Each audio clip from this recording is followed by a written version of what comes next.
Firmato qualche giorno fa presso l'Arcivescovato di Monreale un protocollo d'intesa tra l'Assessorato regionale all'istruzione, la Conferenza Episcopale Siciliana, ANCI e USR, finalizzato alla possibile utilizzazione in comodato d'uso di spazi parrocchiali, edifici ecclesiastici nella nostra regione da destinare all'accoglienza degli studenti in vista delle riprese dell'attività didattica e nel rispetto delle misure anti-Covid-19. Presenti l'assessore Roberto Lagalla, Monsignor Michele Pennisi, arcivescovo di Monreale, in rappresentanza della Cesi, Elio Cardinale, presidente della task force regionale, il sindaco Leoluco Orlando per l'Anci Sicilia. L'OSR aveva già precedentemente sottoscritto un atto d'intesa che è disponibile per promuovere a livello territoriale eventuali intese tra amministrazioni locali e autorità ecclesiastiche. Abbiamo firmato un protocollo d'intesa fra la Conferenza Episcopale Siciliana, l'Ufficio Scolastico Regionale,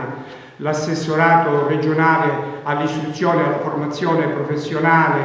e l'ANCI per mettere a disposizione in comodato gratuito alcuni locali degli enti ecclesiastici delle parrocchie per le scuole, perché a noi vescovi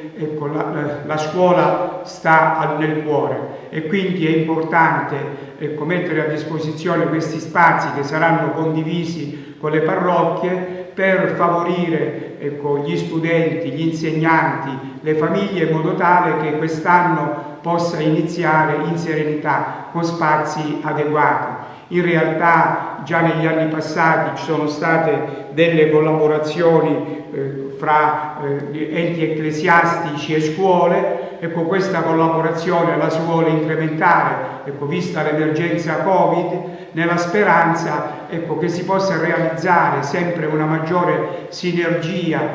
fra scuole, famiglie, Chiesa e istituzioni per il bene comune della nostra società.